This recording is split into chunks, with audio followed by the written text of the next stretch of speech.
Bwana Yesu asifiwe. Mpendwa mtazamaji, naitwa Reverend Jonge kutoka Great Kingdom Ministry, Maroroi, Nairobi, Kenya. Na hudumu nikiwa nimeokoka na nikiwa katika Bwana, akiwa ndiye Bwana Yesu ndiye tegemeo langu la wakati wote. Namshukuru Mungu adhuhuri ya leo, masaa haya, manake amenipatia kibali, amenipa kibali kuweza kupata fursa ya kuweza kuja katika mtandao huu ili tuweze kushiriki katika neno la Bwana, ibada ya leo. Neno la leo tukilipata katika kitabu cha Kutoka. Ninakukaribisha mtazamaji wangu ili tuweze kuwa kwa pamoja, tuweze kushiriki kwa pamoja katika fundisho hili na katika neno hili la leo. Na ninakuomba nikikukaribisha ya kwamba upate kushare video hii na mwenzako, manake tunanyosha mkono kwa kila mtu ili zote tuweze kubarikiwa mahali popote ambapo tulipo. Mnakumbuka vizuri kipindi ambacho tuko na janga ama na pigo ambalo limekuba nchi yetu, ambalo linazuia watu kwenda makanisani ama majumba ya kuabudu. Lakini nataka kuwafahamisha vizuri ya kwamba neno la Mungu linasema ya kwamba mwili wako ndio hekalu la Roho Mtakatifu. Kwa hivyo ukiwa tu pahali popote ambapo unanipata ama unaiona video hii, ninaamini ya kwamba tukipata kushiriki, hakika tutakuwa tumeshiriki katika neno la Mungu, na hakika ninaamini ya kwamba hili neno litakuinua kiimani na litakuinua kiroho na litakupatia ufahamu hata kimaisha. Ninaamini Mungu ya kwamba anatumia mbinu zote na anatumia njia zote katika kuwafikia watu wake. Kwa hivyo mpendwa mtazamaji, ninakukaribisha tuweze kushiriki pamoja katika hili neno la leo.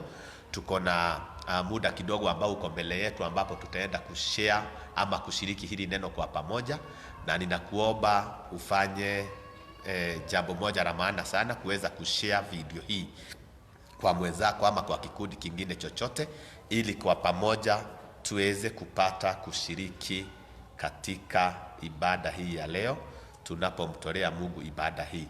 Na kukaribisha tusikize huu wimbo kidogo, na ninaamini ya kwamba Mungu atakubariki.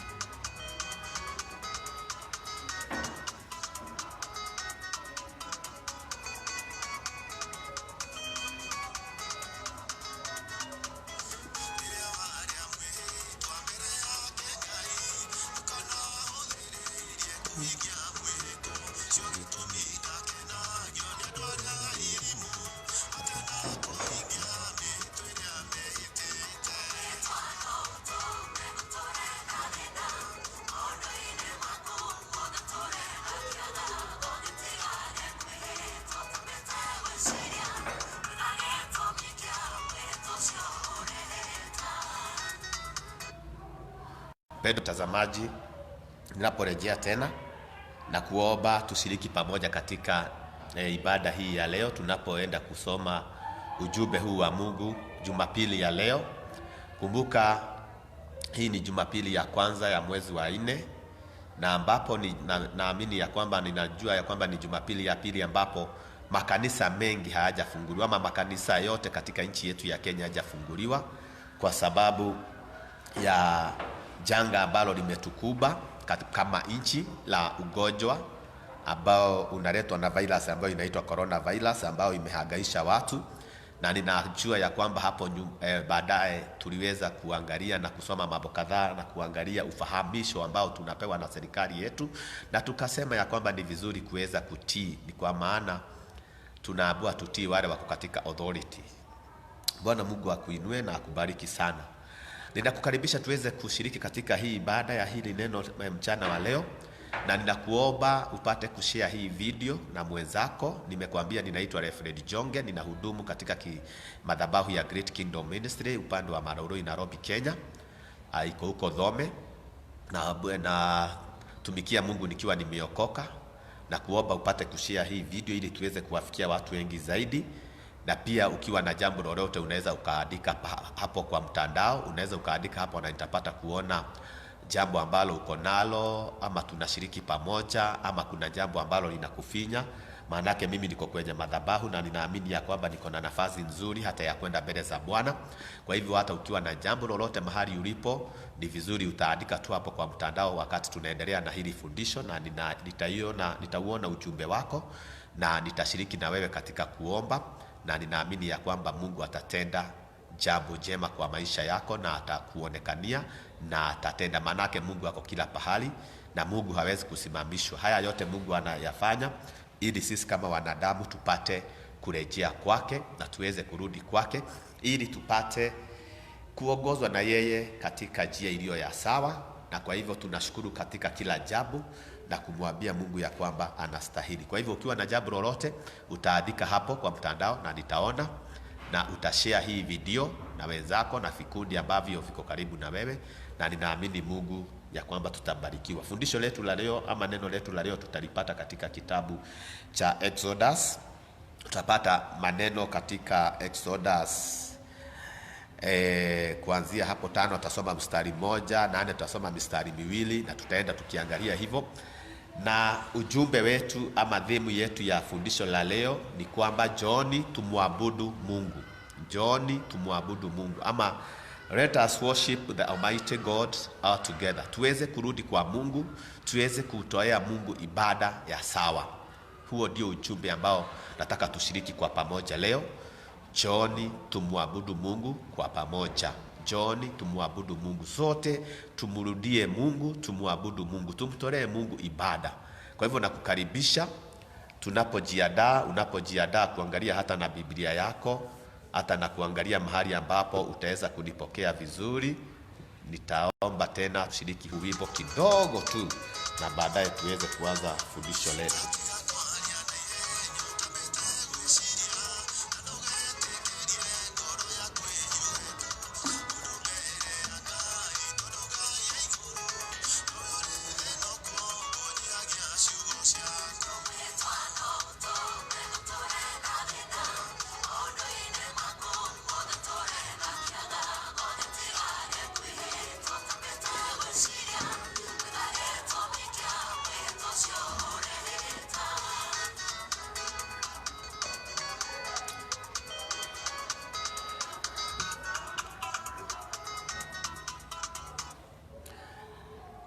Mpendo mtazamaji, nataka tuangalie, nimekukaribisha tena na nimekuambia tutashiriki hili neno, na tutaangalia jinsi Waisraeli walivyokuwa wananyenyekea kwa Farao baada ya Musa kufika pale wakiwa na Aroni, wakienda kuwaondoa ama kuwakomboa Waisraeli kutoka kwa minyororo ya Wamisri ili wapate nafasi. Kumbuka ya kwamba Musa alitumwa na Mungu kwenda Misri, kwenda kuwakomboa Waisraeli ili waweze kwenda kumwabudu Mungu, lakini ili hali Mungu alikuwa na nia ya kuwaondoa pale kwenye utumwa, manake alikuwa amewaahidi na wakati ulikuwa umetimia. Na kwa hivyo Musa akatumwa kwenda Misri, kwenda kuface Farao ili awaachilie Waisraeli. Mpendo mtazamaji, hili ndilo neno ambalo nataka tutazame, manake kuna vipindi ama matukio kama 5 ambayo Farao aliweza kuwazuilia Waisraeli ili wasiende. Nataka tuangalie hizi hatua 5 ambazo Mungu alimfanya Farao kupitia baada ya zile tauni ama baada ya zile pigo ambazo Mungu aliwaletea wa Misri.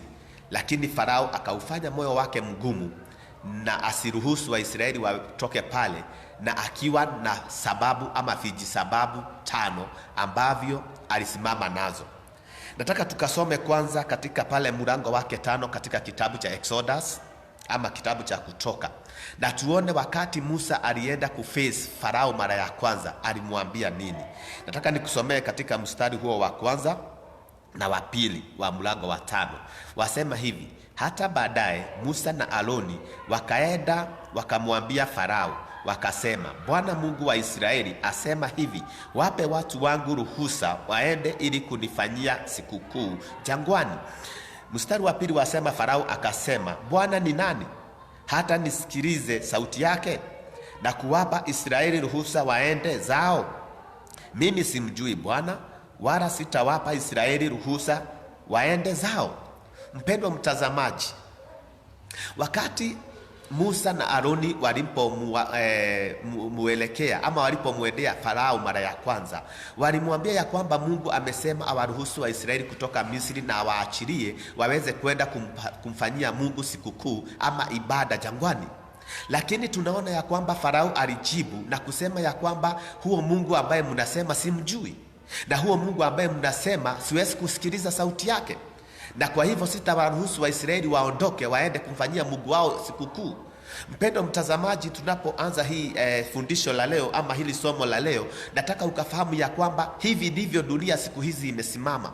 Tunapoanzia pale ni kwa sababu wale wako katika mamlaka wamemkosea Mungu heshima, wamekosa kumfahamu Mungu wa Israeli, wamekosa kumtabua Mungu wa Israeli, wamekosa kumtabua Mungu wa Yakobo, Mungu wa Ibrahimu, Mungu wa Isaka, wamekosa kumtabua. Na kwa hivyo kama vile Farao alivyosema ya kwamba huyu Mungu simjui, ya kwamba huyu Mungu ambaye mnasema sitamsikiliza, hata sitasikiliza sauti yake, hivyo ndivyo ilivyo hata na leo. Maanake wale wako katika mamlaka, wale ambao wako katika uongozi wamekosa kuheshimu mambo ya Mungu, wamekosa kuheshimu madhabahu ya Mungu, wamekosea heshima watumishi wa Mungu, wamekosea heshima madhabahu ya Jehova Jire, madhabahu ya Almighty God, wameikosea heshima. Na kwa hivyo ndivyo vile Farao alisema ya kwamba Mungu huyo mnayesema simjui, Mungu huyo mnayesema sitasikiliza sauti yake, Mungu huyo ambaye mnasema sitasikiliza vile anavyosema, na kwa hivyo siwaruhusu Waisraeli kuenda kumfanyia Mungu wao sikukuu ama kumfanyia ibada. Mpendwa mtazamaji, hivi leo mambo haya yako na midst tunayaona. Watu wamekosa, kanisa limepigwa, kanisa limefinywa.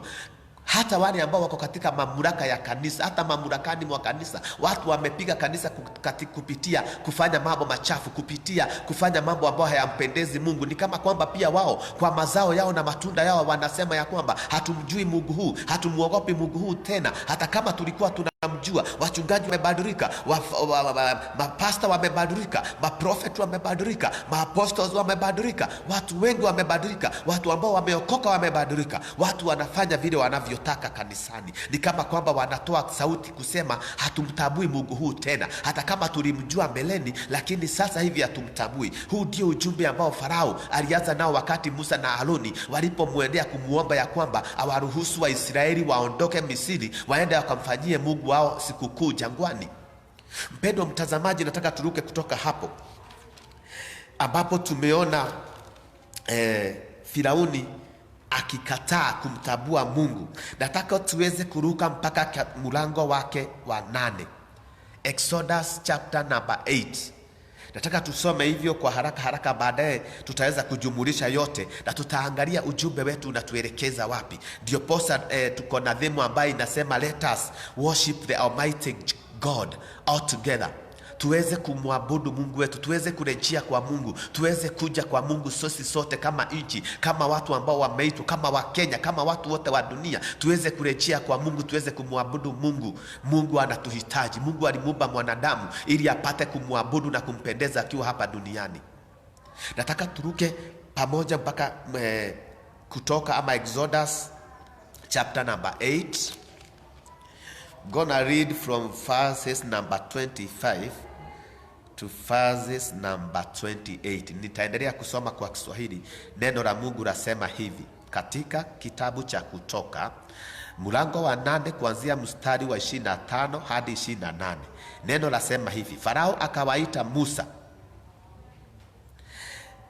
na Aroni akawaambia, endeni mkamtolee Mungu wenu dhabihu ndani ya nchi hii.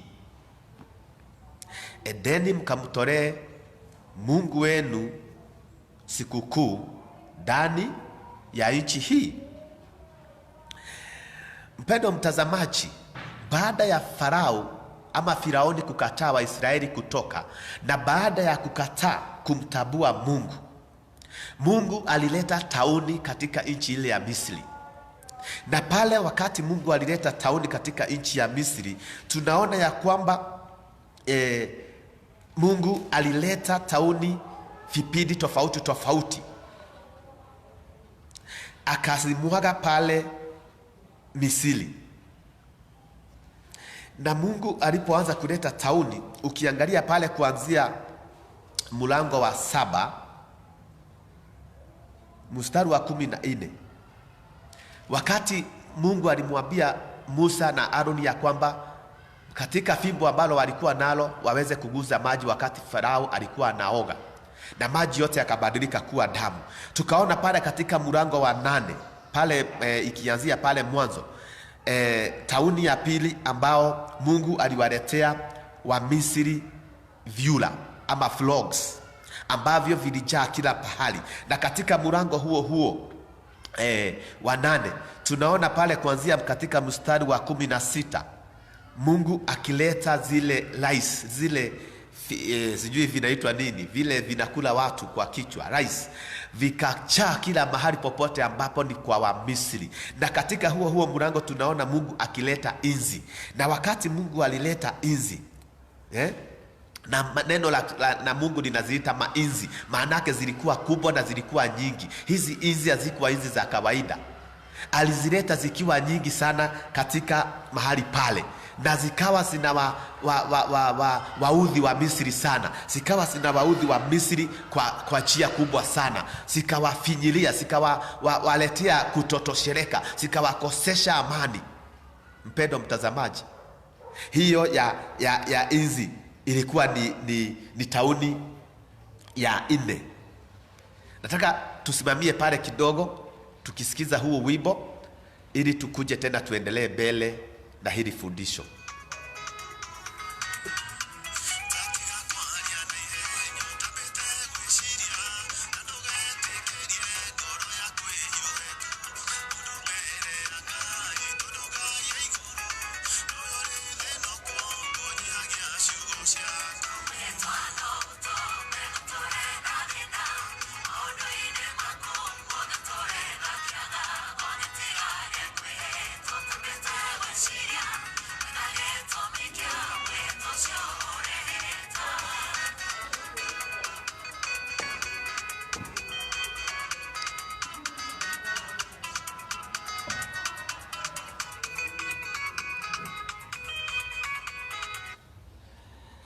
Mpendwa mtazamaji, na kukaribisha tena tuweze kuendelea kutoka hapo tumeachia katika tauni. Nimekuambia ya kwamba pigo ambazo Mungu alipiga wa Misri, tumeona zikianzia pale wakati alibadilisha maji kuwa damu, na sasa tukafika hapo katika tauni ama pigo la 4 ambapo Mungu alizileta inzi, na Biblia ya Kiswahili inasiita mainzi. Na hapo baada ya Wamisri kusumbuka sana na Farao kuona ya kwamba sasa hana tena nafasi ya kuweza kutotabua Mungu huu wa Israeli, manake huu Mungu wa Israeli amewakosesha Wamisri amani, Mungu sasa akawaita Farao akawaita Musa na Aaron, akawaambia, hapo ndipo tumesoma mstari wa 25, endeni mkamtolee Mungu wenu dhabihu ndani ya nchi hii. Sasa Farao ni kama amerudi chini kidogo, sasa ni kama sasa ameanza kutabua ukuu wa Mungu, maanake sasa ameona zile pigo ambazo Mungu amezileta pale Misri hawawezi wakavumilia tena,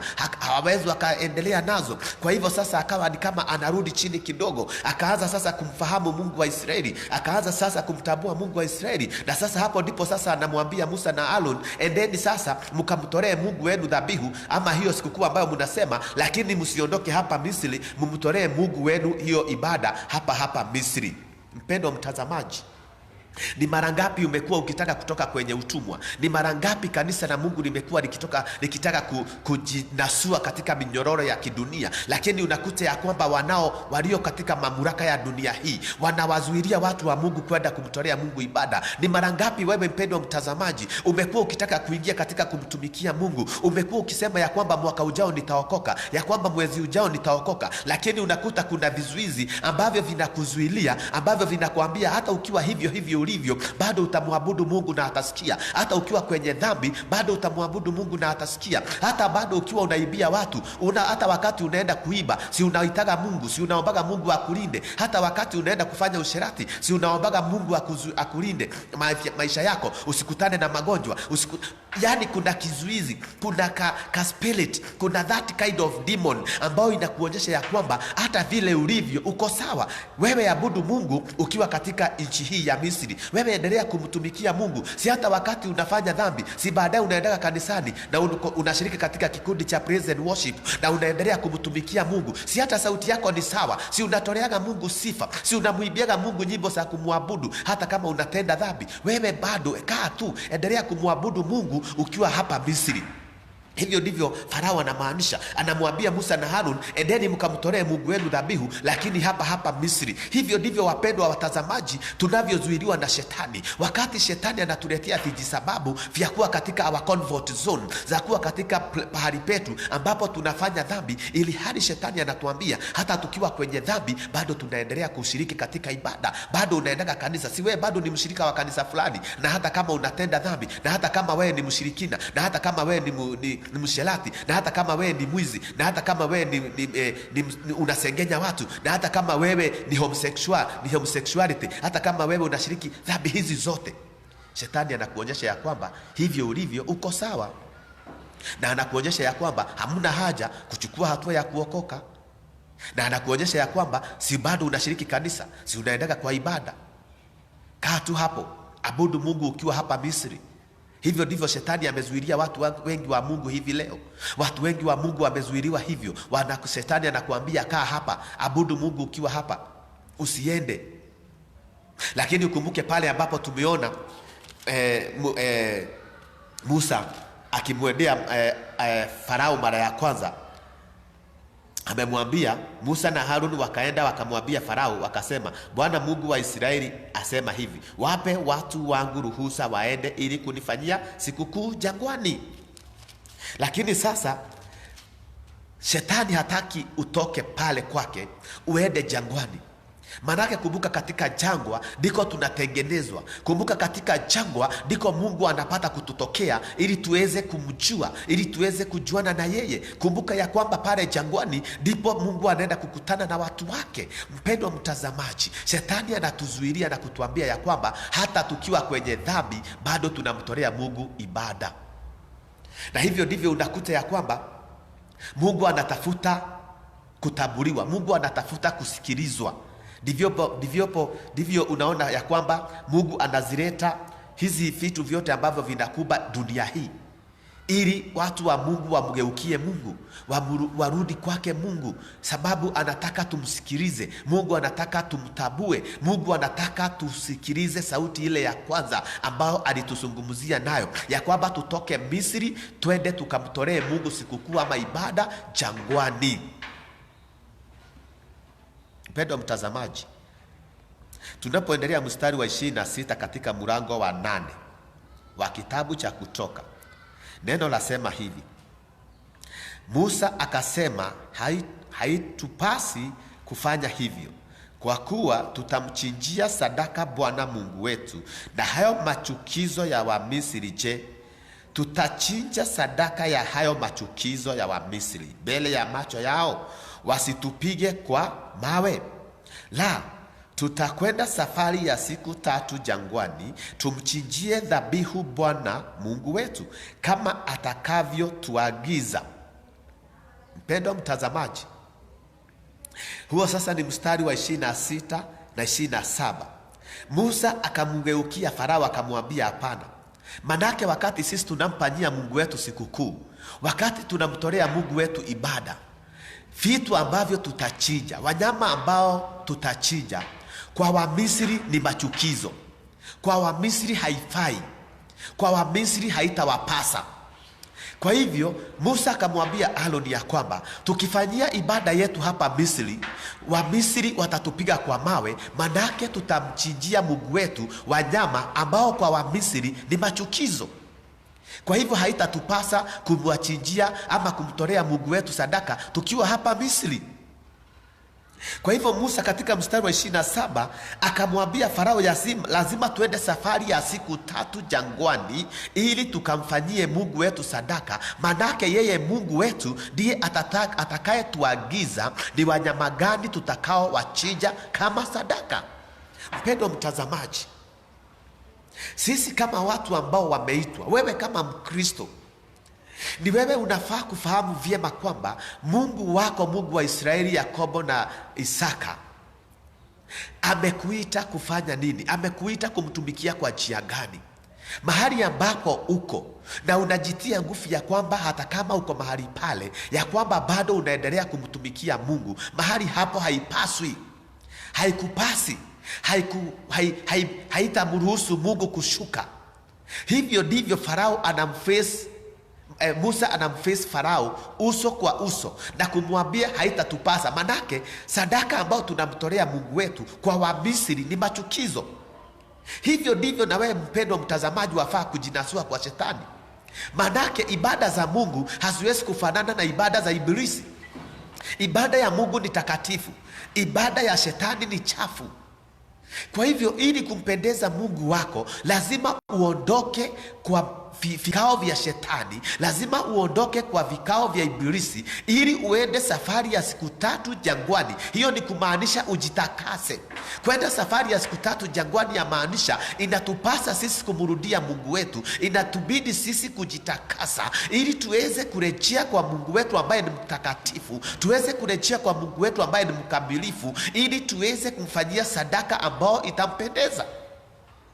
Hivyo ndivyo Daudi alifanya baada ya kutubu. Katika kitabu cha Zaburi 51, baada ya Daudi kutubu dhambi zake, baada ya kushiriki usherati, alitubu mbele za Mungu, na baada ya kutubu na kutoshereka ya kwamba Mungu amemsamehe, akafungua kinywa chake sasa, akasema, Mungu sasa niruhusu nifungue kinywa changu niweze kutoa sifa kwako. Mpendwa mtazamaji, inakupasa wewe, inanipasa mimi, tuondoke kwenye vikao vya Ibilisi, tuende safari ya siku 3 jangwani kumfanyia, ili tujitakase. Hii inamaanisha ni kutubu, ni kukiri mbele zake Mungu dhambi zetu na makosa yetu na upungufu wetu. Baadaye tuweze kutubu, tuweze kurenounce the devil and his works, tuweze kumkataa shetani na kazi zake, tuweze kukataa shetani na ushirikina wake na mauaji yake na mambo yote machafu ambayo shetani anatuwekelea na anatuambia tujifiche ndani ya Mungu. Tuweze kujitenga na hayo mambo, tuweze kuondoka kwenye vikao vya Ibilisi, tuweze kuondoka kwenye vikao vya shetani, tuweze kujiweka safi, tuweze kujitakasa ili tuweze kurejea kwa Mungu aliye hai ambaye ni mkamilifu na mtakatifu. Mpendwa mtazamaji, ninakunenea mchana huu tuweze kujitafuta tena. Search your soul, search your spirit, search your heart. Jitafute tena, zungumza na moyo wako, zungumza na roho yako, iulize roho yako, je, roho yangu wampenda Mungu, wamtumikia Mungu? Je, mahali ambapo nimekuweka panafaa mbele zake Bwana? Mpendwa mtazamaji, Mungu anatutafuta leo. Mungu analeta majanga haya, Mungu analeta haya mapigo kwa nchi yetu, kwa nchi zote za dunia, ili watu wote ambao Mungu aliwaumba kwa mfano wake wapate kurejea kwake, wapate kumrudia, wapate kujisafisha tena, waweze kujua hakika kuna Mungu mbinguni ambaye anayapita makubwa yote, ambaye anayapita mafalme zote, ambaye anapita majeshi yote, ya kwamba wapate kufahamu ya kwamba kuna Mungu anayeweza kusimamisha dunia, ya kwamba wapate kufahamu ya kwamba kunaye Mungu anayeweza kuzuia ndege zisipae mbinguni, angani, ya kwamba kuna Mungu anayezuia watu watoke kwa manyumba yao, ya kwamba kuna Mungu anayeweza kuzuia watu wasishiriki biashara zao kama kawaida, ili tujue ya kwamba maisha ambayo tunaishi sio kawaida. Don't take this life for granted, my friend. Wacheni tuyachukue maisha haya kwa makusudio ambaye Mungu aliyapanga. Wewe ambao umeokoka, ni wakati wa kujitafuta tena. Wewe ambao hujaokoka, ni wakati wa kujitafuta tena. Ni wakati wa kuita roho yako pamoja na wewe, msemezane ili uweze kurejea kwa Mungu, ili nchi yetu ipate kupona, dunia nzima ipate kupona. Praise the name of the living God. Mpendwa mtazamaji, tunapoendelea na hili somo, tusome mstari wa 28 wa kitabu cha Kutoka mlango wa 8. Farao akasema, mimi nitawapa ruhusa mwende ili mchinjie dhabihu Bwana Mungu wenu jangwani, lakini hamtakwenda mbali sana. Haya, niombeeni. Mpendwa mtazamaji, huo ni mstari wa 28. Na sasa hiyo ni mara ya pili ambapo sasa Farao anamwambia Musa na Aaron, nitaruhusu mwende. Mara ya kwanza, kumbuka, tumeona Farao akiwaambia, endeni mfanyie Mungu wenu hiyo karamu ama sikukuu ama ibada hapa Misri, na tukaona ni kwa sababu gani. Sasa mara ya pili katika mstari wa 28 anawaambia, nitawaruhusu mwende huko jangwani, lakini msiende mbali, mwende tu karibu na Misri. Mkitoka mipaka ya Misri, msiende mbali, mwende tu hapo karibu na Misri. Ndio mtazamaji, hili fundisho latuambia nini sisi ambao tunaishi leo? Hili ni fundisho ambalo linatufunulia jambo lingine ambalo shetani ama mbinu nyingine ambao shetani anatumia kuwazuia watu wa Mungu wasimtumikie Mungu kikamilifu. Ya kwamba sasa kuna wale ambao tunaona shetani anawaambia, muabudu Mungu wenu mkiwa tu hapa. Uwe katika dhambi, uendelee kufanya machafuko, sababu hata ukiwa kwenye dhambi bado unaendaga kanisa, bado unamuomba Mungu. Si hata ukienda kuiba unaombaga Mungu, si hata ukienda usherati unaombaga Mungu, si hata ukienda kuabudu sanamu unaombaga Mungu. Lakini sasa mara ya pili anawaambia mtoke Misri ndio, lakini msiende mbali. Mpendwa mtazamaji, hivi ndivyo shetani anawazuilia watu wa Mungu, ya kwamba unakuja kuta ya kwamba kuna watu ambao wako kanisani, wamekubaliwa kwenda kuokoka, lakini hawajakombolewa. Wako kanisani ndio, wako kwenye majumba yale ya tunaita ya wakusanyaji ama watu ambao, makundi ambao tunasema wanamtumainia Mungu, lakini hawa watu hawajakombolewa. Kwa hivyo baada ya kutoka kwenye ibada, baada ya kutoka kumtolea Mungu ibada, baadaye wakitoka pale, hakuna jambo ambalo ni ngumu kwao kulifanya. Hawaachi dhambi, hawaachi mambo mabaya, hawaachi kushiriki mambo ya ushirikina na mambo yote machafu. Lakini Jumapili wako katika mstari wa kwanza kwenda makanisani, wako katika mstari wa kwanza kupiga finanda, wako katika mstari wa kwanza kusimama kwenye madhabahu na kulihubiri hili neno. Ni kwa sababu shetani amewafunga watoke Misri ndio. Wao wanasema ya kwamba wametoka Misri sababu hata huenda walipiga magoti na wakaokoka, lakini matendo yao hawajafunguliwa, hawajakombolewa kwa dhambi, hawajakombolewa kwenye shamba la shetani. Bado anaendelea kufanya dhambi, bado anaendelea kumkasirisha Mungu, bado anaendelea kumchukiza Mungu, ili hali wako katika kanisa, wako katika makundi ya watakatifu. Mpendwa mtazamaji, haya ndiyo mambo ambayo yanamchukiza Mungu. Maanake watu bado wamefungwa katika minyororo ya shetani, watu bado wamefungwa, na damu ya Yesu Kristo iko bichi, na damu ya Yesu Kristo inakuita. Mungu Yesu anasema, njooni kwangu enyi nyote ambao mmebeba mizigo mizito, nami nitawapumzisha. Amen. Praise the name of the living God. Hallelujah. Mungu anazungumza in the book of Isaiah. Ukiangalia katika Isaiah 55, the word of God says, "Ho, everyone who thirsts, come to the waters, and you who have no money, come buy and eat. Yes, come buy wine and milk without money and without price."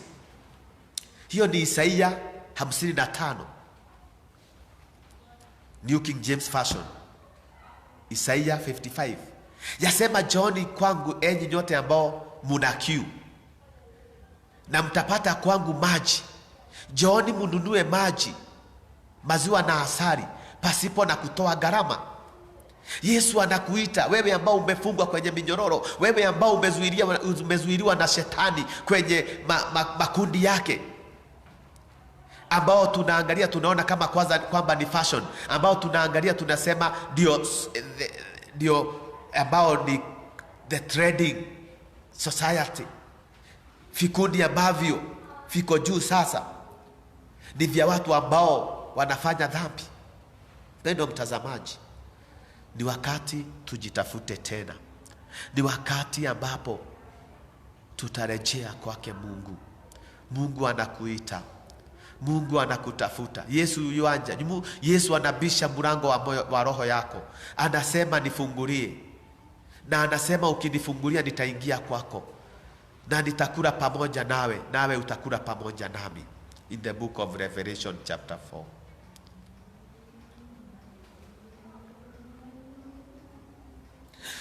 Mpendo mtazamaji, tukiendelea na fundisho hili, nataka turuke sasa twende katika mlango wa 10, the same book Exodus, katika kitabu cha Kutoka mlango wa 10. Tumeona matukio mawili ambao Farao amewazuilia Waisraeli kuondoka. Ya kwanza amewaambia endeni mkamfanyie Mungu ibada hapa Misri. Ya pili amewaambia endeni mtoke katika Misri, lakini msiende mbali, mfanyie Mungu ibada yenu karibu tu na mipaka ya Misri. Sasa tuangalie katika mlango wa 10 mstari wa 9. Wacha tuanze hapo mstari wa 8 ndio tuone swali. Musa akasema, Musa na Aaron wakaletwa tena kwa Farao, naye akawaambia nendeni mkamtumikie Bwana Mungu wenu, lakini ni kina nani watakao kwenda? Sasa Farao, wakati Musa na Aaron wameletwa tena mbele yake Farao, mpendwa mtazamaji,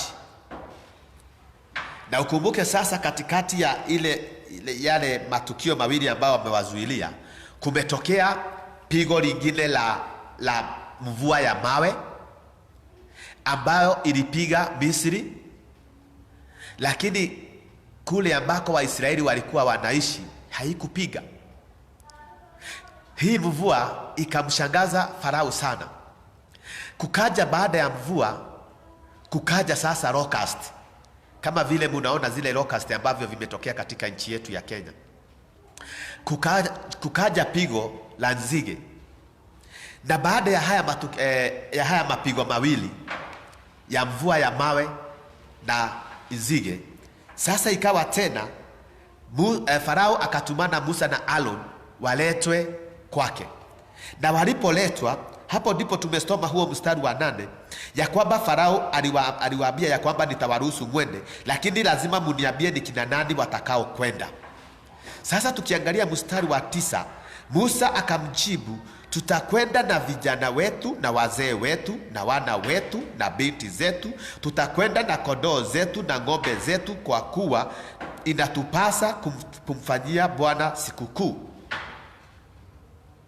Mpendwa mtazamaji, Musa anamjibu Farao akamwambia lazima tuende na mali zetu zote ili tukamfanyie Mungu wetu sikukuu. Wacha tutulie kidogo, tusikize huu wimbo kidogo, tuweze kurejea mara nyingine.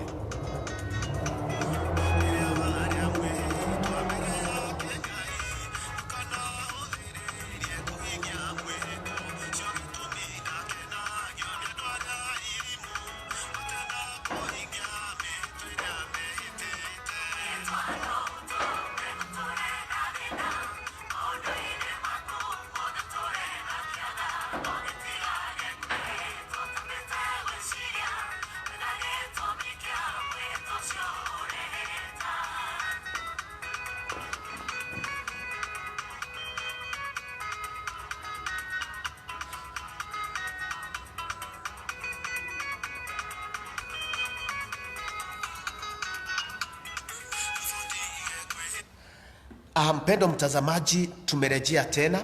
Nataka tuendelee sasa kuangalia hili tukio la tatu. Maanake tumeona sasa katika tukio la tatu ya kwamba baada ya Musa kuulizwa ni kina nani mtaenda na wao kumfanyia Mungu wenu sadaka. Sasa Musa akamjibu katika mstari wa 9 akamwambia ya kwamba nitaenda pamoja na watu wangu wote na vitu vyetu vyote na wanyama wetu wote.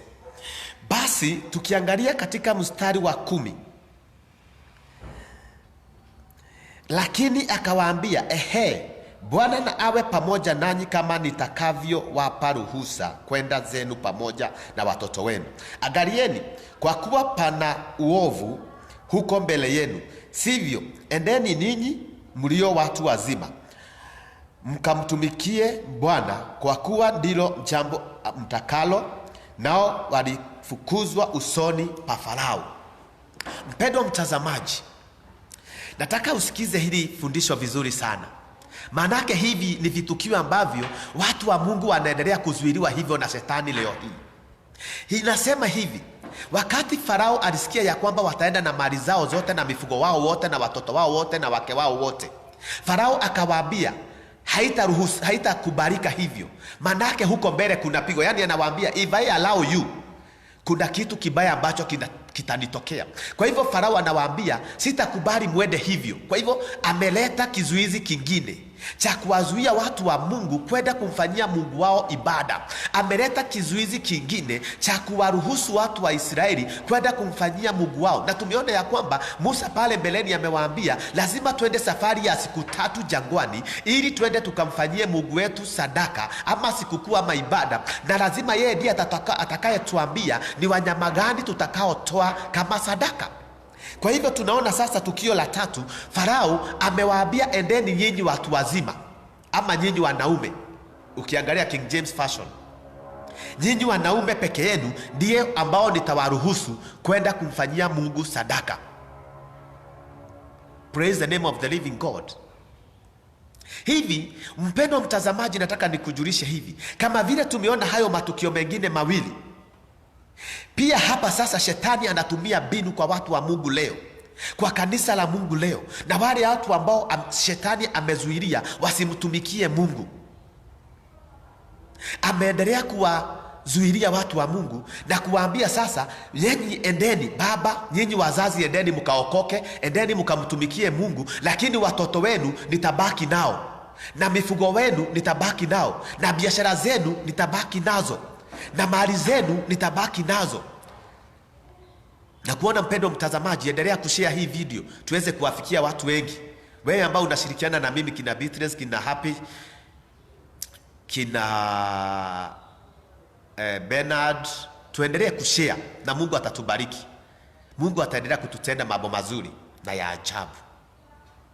Shetani hivi leo anawazuilia watu wa Mungu ya kwamba wewe baba enda ukaokoke. Unakuta wazazi wako kanisani, wengine hata ni watumishi wa Mungu kanisani, lakini watoto wao wameshikwa mateka na shetani. Watoto wa wachungaji wameshikwa mateka na shetani, wanafuta bangi, wanashiriki usherati, wanashiriki wizi. Hakuna kitu ambacho watoto wa watumishi hawafanyi, hakuna kitu ambacho watoto wa wale watu wako makanisani hawafanyi. Manake shetani amewaambia endeni mkamtumikie Mungu nyenyi watu wazima, lakini muniachie watoto wenu, lakini muniachie wake zenu, lakini muniachie biashara zenu. Ndipo unakuta ya kwamba kuna watu hata kama wako kanisani Jumapili, lakini biashara zao Jumapili zimefunguliwa, lakini kazi zao wameziweka mbele. Wanaamuka kwanza kukimbia kazini, na sio zile tunaita essential services.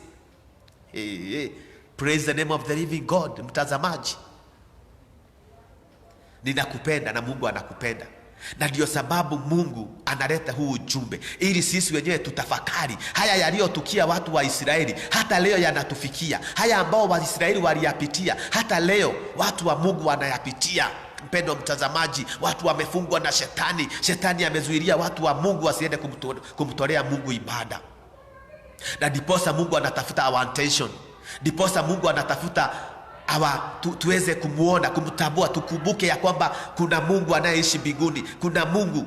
Ndio maana unaona analeta mvua inamaliza watu, analeta moto unachoma dunia mzima, analeta nzige zinaharibu mimea, analeta magonjwa kama haya ambayo yamekuba dunia mzima, mpaka watu wakubwa wote wametulizwa, wote tumekuwa kitu kimoja. Manake tumedivert attention yetu kutoka kwa Mungu, tumeielekeza kwa mali yetu, tunaielekeza kwa technology, tunaielekeza kwa vitu ambazo zina benefit hii mili peke yake.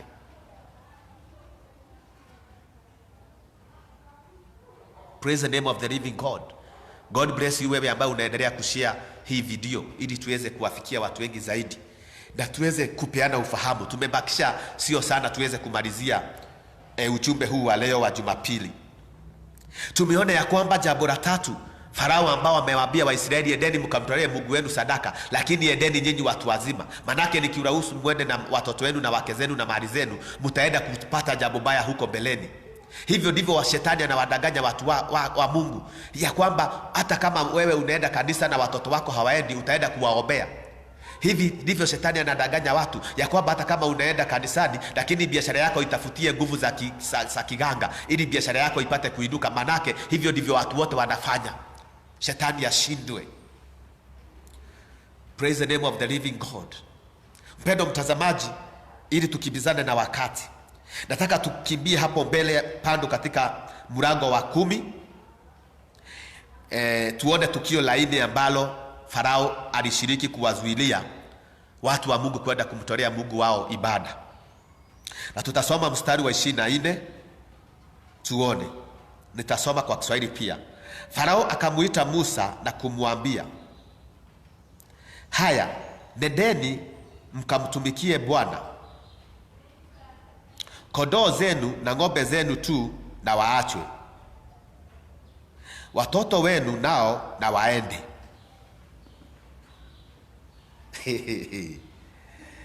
Praise the name of the living God. My friend, that is verse 24. Verse 24 inasema hivi. Then Pharaoh called to Moses and said, go, serve the Lord, only let your flocks and your herds be kept back. Let your little one also go with you. Praise the name of the living God. That is New King James Version. Ya kwamba nitaruhusu mwende nyinyi na watoto wenu. Sasa Farao katika tukio la 4, baada ya tukio lingine ambalo lilitokea, nchi mzima ya Misri ikajawa na giza, likiwa tukio ama likiwa pigo la 9, the 9th plague, ikiwa pigo la 9. Baada ya hili pigo la 9, Farao akaita Musa na Aaron na akawaambia, nitaruhusu sasa mwende mkamfanyie Mungu wenu sikukuu, mkamtolee Mungu wenu ibada, lakini msiende na kondoo zenu na msiende na mifugo wenu, lakini pia nitaruhusu mwende na watoto wenu. Hivi ndivyo, mpendo mtazamaji, shetani siku ya leo anavyoshika watu wa Mungu mateka ili wakose kumtumikia Mungu wao kikamilifu. Nimekuambia mara tena na tena, hebu tafakari na uangalie maisha yako. Wakati ambapo umekuwa ukimtumikia Mungu, kuna vizuizi ambavyo vimekuwa vikiingia katikati yako na Mungu wako, ili kwamba ibada ambayo utamtolea Mungu isiwe sawa. Sasa huu ambaye anakuzuilia na kukuwekea vikwazo ni shetani.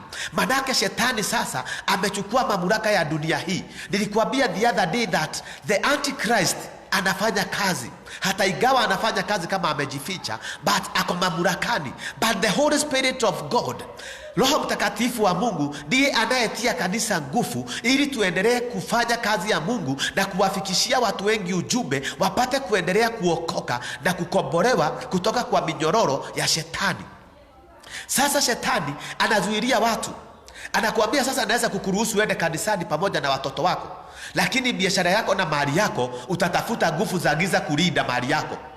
Utatafuta nguvu za giza, utaandika watu waachwe katika biashara yako. Utatafuta nguvu za giza kulinda biashara yako. Maana yake Mungu hawezi akalinda biashara yako. Kwa hivyo unakuta ya kwamba Mungu anakuambia enda mkamtolee Mungu sikukuu ama mkamfanyie Mungu ibada, lakini mali yenu, mifugo wenu, your livestock mziache nyuma kwa hapa Misri, Kwa hivyo unakuta biashara nyingi watu wameziwekeza kwa shetani, lakini wale watu wako namba moja katika kuabudu Mungu kanisani, wanatolea Mungu ibada, lakini zile ibada hazitakubalika. Manake nini? Manake shetani amezuilia biashara yako. Shetani, kumbuka neno nasema ya kwamba ukombozi ama uokofu huu ni wetu sisi na watoto wetu na watu wetu na mali yetu.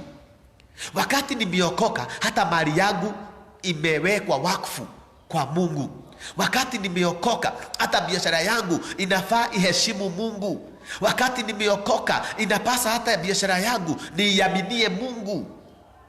Praise the name of the living God. Sio kuwa nimeokoka ninahubiri neno la Mungu, but my business, nimeenda kutafuta nguvu za giza kulinda biashara yangu. Nimeenda kutafuta nguvu za giza nipate promotion kazini. Nimeenda kutafuta nguvu za giza ili nipate kupendeka na wakubwa wangu. Hiyo inamaanisha ya kwamba umeenda kumtolea Mungu ibada, but umewacha nyuma mifugo wako na ng'ombe wako, biashara zako, hata kama umekubaliwa kwenda na watoto wako.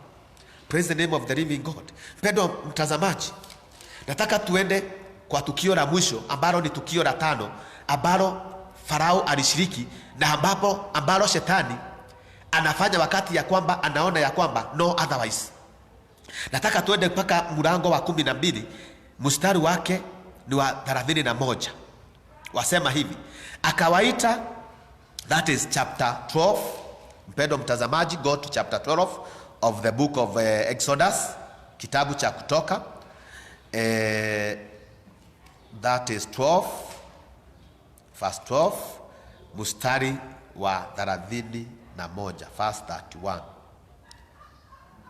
Kumbuka ya kwamba baada ya hapo tumetoka, kuna mapigo mengine ambayo yaliweza kutokea, na pigo ambalo lilikuja baada ya hapo ni pigo ambalo lilimuuma Farao sana, ambalo lilikuwa ni pigo la firstborn kuuawa, lile ambalo malaika wa kifo alitembea na akaziruka zile nyumba zote ambazo zilikuwa za Waisraeli. Manake walikuwa wameshauriwa ya kwamba wanchinje mwanakondoo na waweze kupaka damu yake katika bao za milango yao, ili kwamba malaika wa mauti akipita asiingie nyumba yoyote ambayo imepakwa damu ya kondoo katika milango yao. Mpendwa mtazamaji, hii ni damu ya Yesu Kristo ambayo tunaambiwa ya kwamba tuipake katika roho zetu. Hii ni damu ya Yesu Kristo ambayo tunaambiwa ya kwamba yeyote ambaye amesafishwa na damu ya Yesu Kristo, ya kwamba malaika wa mauti hawezi kukupata. Manake hata wakati kuna pigo kama hili, wewe ambao umemtegemea, umemtumainia Bwana, umepakwa damu ya Yesu Kristo katika mlango wa roho yako, umemkubalia Bwana Yesu kukaa katika ndani yako, ya kwamba malaika wa mauti atakuruka.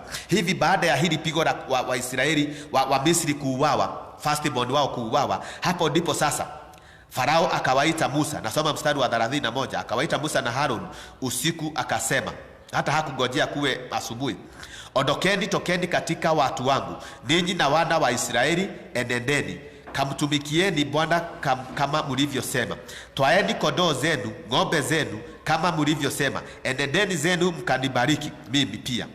Mpendwa mtazamaji, sasa Farao ameinua mikono juu. Manake sasa amejua ya kwamba Israeli kuna Mungu, amejua Misri kuna Mungu, amejua pale Misri kuna mtu wa Mungu ambaye amezuilia. Manake yale mambo ambayo yamemtukia pale yamemdhihirishia wazi ya kwamba kunazo nguvu zaidi ya nguvu zake, kunazo nguvu zaidi ya utawala hapa duniani, kunazo nguvu zaidi ya utawala wa wanadamu, kunazo nguvu zaidi ya utawala wa teknolojia, kunazo nguvu zaidi ya utawala wa mambo ya kidunia.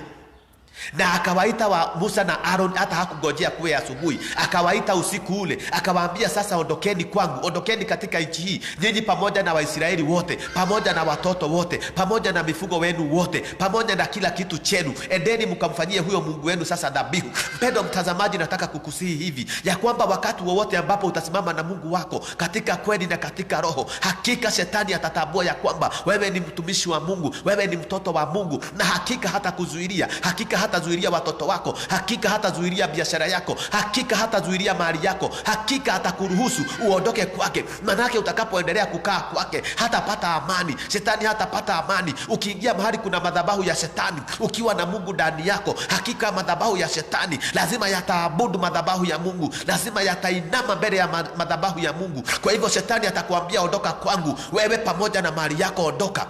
Manake hata damu yako wewe ambao unamcha Mungu, wewe ambao umeokoka, hata damu yako shetani hawezi kuruhusu ipatikane kwake, manake imechanganyika na damu ya mkombozi, imechanganyika na damu ya Yesu Kristo. Na kwa hivyo atakwambia ondoka, pamoja na mali yako, pamoja na vitu vyako, pamoja na watoto wako, manake hata watoto wako wote wamekombolewa na damu ya Yesu Kristo. Atakwambia enenda. Mungu anatutafuta sisi, wapendwa watazamaji. Leo hii Mungu anatutafuta sisi ili kwamba tuweze kurejea kwake, tukamfanyie Mungu ibada. Ndio maana tunasema fundisho letu la leo kichwa chake ni kwamba jooni tumwabudu Mungu. Mungu anakuita mpendwa mtazamaji, Mungu anakuita mahali popote unaponitazama, Mungu anakuita tuweze kurejea kwake. Anasema jooni muniabudu mimi, jooni munisikilize mimi, ili atuondolee mzigo wa dhambi, ili atuondolee mzigo wa magonjwa, ili atuondolee mzigo wa hizi mapigo ambazo zinakumba nchi yetu, ili tupate kufunguliwa, ili tupate kuwekwa huru. Mpendwa mtazamaji, praise the name of the living God.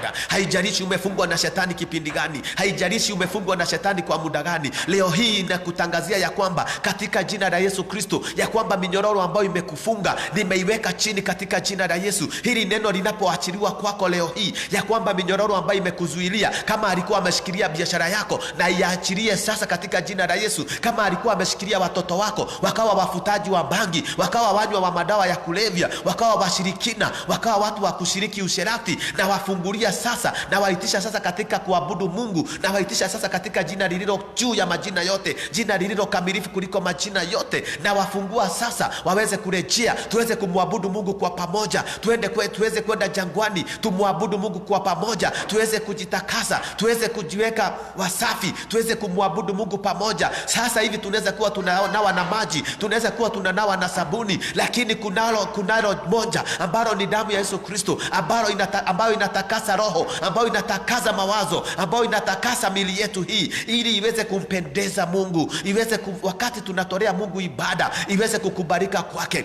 Haijalishi umefungwa kwa kipindi gani, haijalishi umefungwa kwa miaka gani, leo hii nitakutangazia kufunguliwa, na ya kwamba kile ambacho umepoteza ukiwa katika kufungwa na shetani, mali yako ambayo imepotea ukiwa umeshikiliwa na shetani, hiyo mali itarejea, hiyo mali itarudi kwako, hiyo mali Mungu atakulipa tena, na atakulipa maradufu, kwa sababu ni Mungu anayesema ya kwamba chochote ambacho umepoteza sababu ya kushikwa mateka na shetani, Mungu atakurudishia. Mpendwa mtazamaji, tunapomaliza nataka nikusomee mstari wa mwisho hapa katika kitabu hicho cha Kutoka mlango 12 mstari wa 35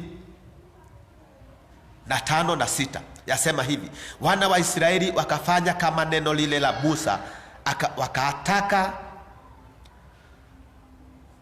wana wa Israeli wakafanya kama neno lile la Musa, wakataka kwa Wamisri vyombo vya fedha na vyombo vya dhahabu na mavazi. Bwana akawajalia kupendelewa na Wamisri, hata wakawapa kila walichokitaka, nao wakawateka Wamisri nyara. Mpendwa mtazamaji, huo mstari unatuonyesha ya nini? Ya kwamba huenda shetani amekushika kwa miaka nyingi, lakini hili neno namalizia kusema ya kwamba Musa akawaambia waende kwa Wamisri wawaitishe mali. Manake sasa Wamisri wameingiwa na hofu hivi kwamba wanataka hawa Waisraeli waondoke kwao. Kwa hivyo Waisraeli wakaenda kwa Wamisri na kuwaambia wawapatie dhahabu, wawapatie chain, wawapatie pete, wawapatie mali zao, ili kwa sababu wao wako na provisions, wakawapatia vyakula, wakawapatia kila kitu. Na hivyo inasema katika mstari wa 36 huo ukimalizia ya kwamba ikawa ni kama kwamba Waisraeli sasa wamewateka nyara wa Misri, wakawapatia mali yao kwa haraka. Kwa hivyo neno la Mungu linamalizia kutuambia ya kwamba Waisraeli wakaondoka Misri wakiwa na mali nyingi kuliko vile walikuwa wamefinyiliwa kwa miaka 430 na kitu.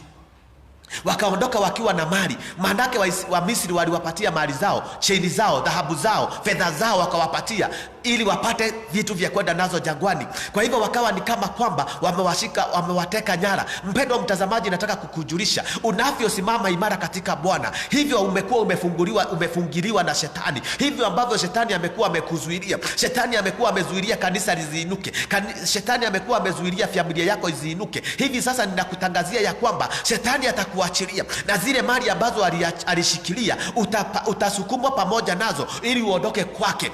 Nakwambia ya kwamba mali yako itarejea, nakwambia ya kwamba kazi yako itarejea, nakwambia ya kwamba your platform itarudi, na kuambia ya kwamba your system itarudi, na kutangazia ya kwamba mali yako itarudi in the name of Jesus Christ.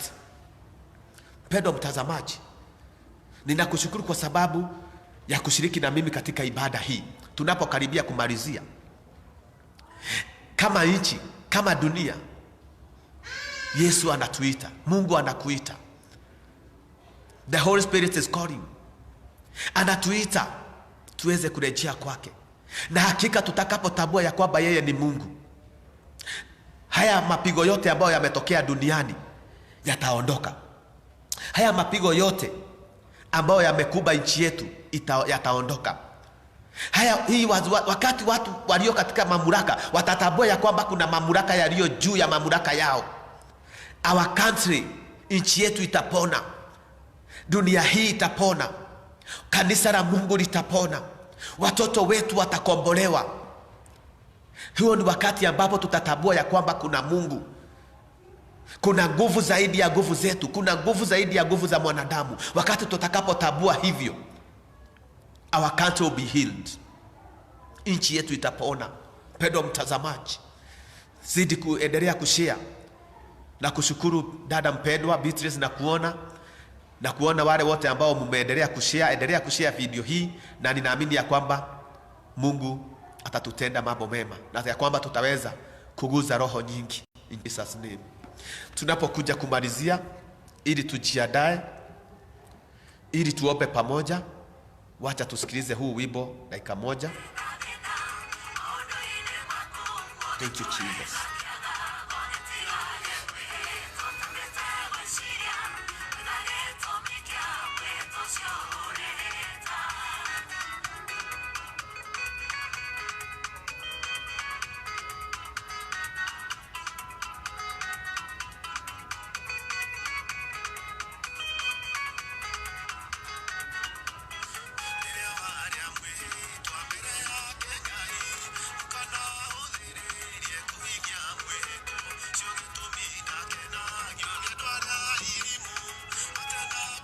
Mpendwa mtazamaji, tunapomalizia nataka nikukumbushe, tumesoma mafundisho yetu katika kitabu cha Exodus, kitabu cha Kutoka. Tukaangalia chapter 8, that is chapter 8 verse 25 to 28. Hapo tulipata matukio mawili. Baadaye tukaruka tukaenda chapter 10, tukasoma verses 9 to verses 11. Tukapata tukio la tatu pale la Farao. Baadaye tukasoma katika kitabu cha Kutoka, hiyo chapter 10 bado tukasoma mstari wa 24, na tumemalizia katika kitabu cha Kutoka mlango wa 12 tukasoma 31 mpaka 33. God bless you. Ili tukuje tumalizie katika maombi, wacha tusikize tena kidogo.